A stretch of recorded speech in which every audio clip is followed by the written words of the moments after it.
Assalamualaikum warahmatullahi wabarakatuh, sahabat Akindi yang dirahmati Allah.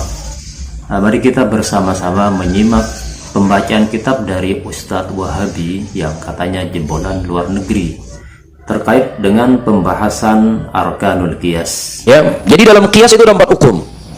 Ada 4 rukun. Yang pertama al-muqayyis. Yang kedua al-muqayyis alaih. Yang ketiga al-illah. Yang keempat adalah al-hukum. Al-qiyas wa raddu waqi'atin ghairu mansusin 'alaiha Ada beberapa poin yang perlu kita koreksi.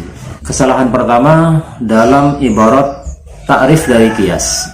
Ustadz Wahabi ini membaca ghairu mansusin 'alaiha dalam ibarat huwa raddu waqi'atin ghairi mansusin 'alaiha ila waqi'atin mansusin 'alaiha littifaqihima fil illah.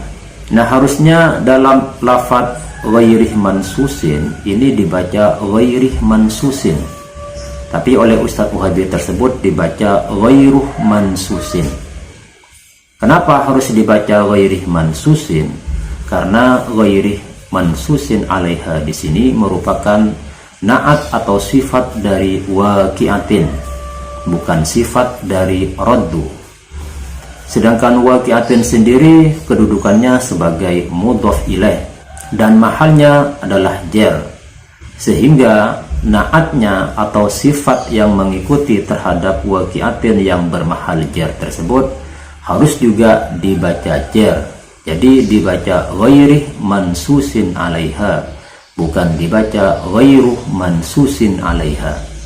Sehubungan dengan hal ini, Al-Imam Ibnu Malik Al-Andalusi dalam kitab Alfiyahnya mengatakan, yatba'u fil i'rabi al-asma al-wal na'tun wa tawkidun wa atfun wa badal.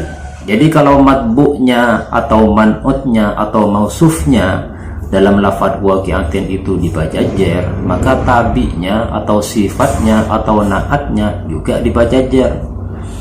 Kalau tidak dibaca sedemikian, maka berarti bukan tabi namanya. Yang namanya tabi harus ikut kepada matbu.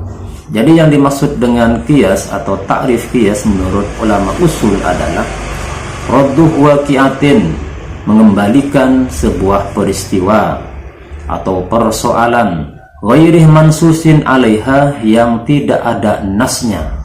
Jadi ada sebuah persoalan yang di situ tidak ada nasnya, baik dalam Al-Quran maupun hadis, dikembalikan kepada apa? Ila waqi'atin mansusin 'alaiha, kepada persoalan yang sudah mansus atau yang sudah ada nas. Kenapa kok dikembalikan kepada persoalan yang sudah ada nasnya? Littifaqihima fil illah, karena adanya relevansi atau kesamaan dalam illat hukumnya. Jadi intinya qiyas itu adalah menyamakan faro' atau cabang yang dimaksud waqi'atin ghairi mansusin 'alaiha, disamakan atau dikembalikan kepada asal yang dimaksud di sini waqi'atin mansusin 'alaiha. Kemudian koreksi yang kedua, ketika membaca arkanul qiyas itu juga ada beberapa kesalahan. Saya baca dulu ibaratnya. Wa arkanul qiyasi arba'atun. Rukun-rukun qiyas ada 4, wahiyah. Hal itu adalah yang pertama al-makisu. Jadi cara bacanya al-makis, bukan al-muqayyis. Kalau dibaca al-muqayyis berarti itu siwatnya isim fa'il dari fi'il madhi qayyasah, ikut wazan fa'alah. Jadi qayyasah yuqayyisu, taqyisan taqyisatan, taqyasan tiqyasan, muqayyasan fahuwa muqayyis. Sedangkan bacaan yang benar adalah al-makis, itu siwatnya isim maf'ul, dan al-makis ini dari fi'il madhi qasa yakisuh qiyasan. Nah, makna al-makis itu sendiri adalah sesuatu yang disamakan karena sifatnya atau statusnya sebagai isim maf'ul. Nah, makis ini kalau dalam ilmu balaghahnya adalah musyabbah. Apa makis itu? Al-makis adalah wahwa al-waqi'ah allati lam yunassah 'alaiha, yaitu sebuah kejadian atau sebuah persoalan yang tidak ada nasnya, yang tidak ada nas sorehnya. Istilah lainnya al-makis dalam usul fikih adalah al-far'u atau cabang yang nanti akan dikiaskan kepada al-aslu. Kemudian yang kedua adalah al-makisu 'alaihi. Sekali lagi cara bacanya al-makisu 'alaihi. Nah, al-makisu 'alaihi ini istilah lainnya dalam usul fikih adalah al-aslu. Nah, apa al-makisu 'alaihi? Wa huwa al-waqi'atu allati nussa 'alaiha. Adalah sebuah persoalan atau kejadian yang sudah ada nasnya. Nah, dalam ilmu balaghah al-makis 'alaihi ini disebut al-musyabbah bih. Jadi ada al-musyabbah, ada al-musyabbah bih.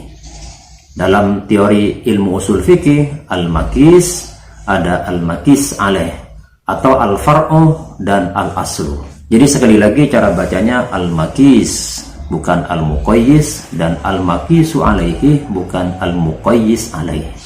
Kemudian syarat yang ketiga adalah al-illah, wahiyah sababu tasyri'il hukmi.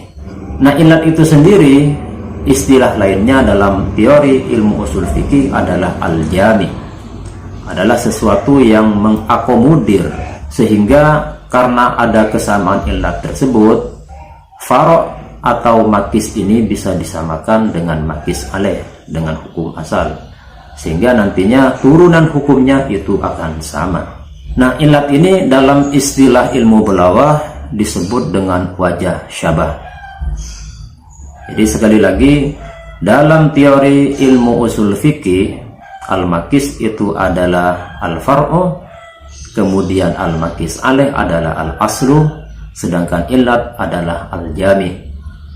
Kalau kita bawa ke dalam teori ilmu balaghah, al-makis adalah musyabbah, al-makis alaih adalah musyabbah bi, sedangkan ilatnya adalah wajah syabah.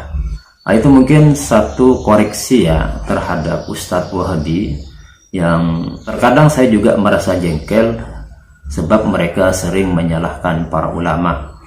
Bahkan amalan-amalan kita dianggap syirik, kemudian juga dianggap bid'ah, khurafat. Nah, mereka itu sangat mudah sekali melontarkan vonis-vonis seperti itu.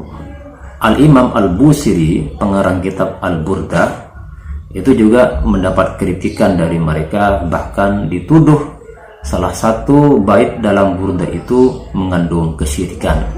Nah, nanti kita bahas tentang persoalan Burdah yang dianggap syirik ini. Sekian, semoga bermanfaat. Assalamualaikum warahmatullahi wabarakatuh.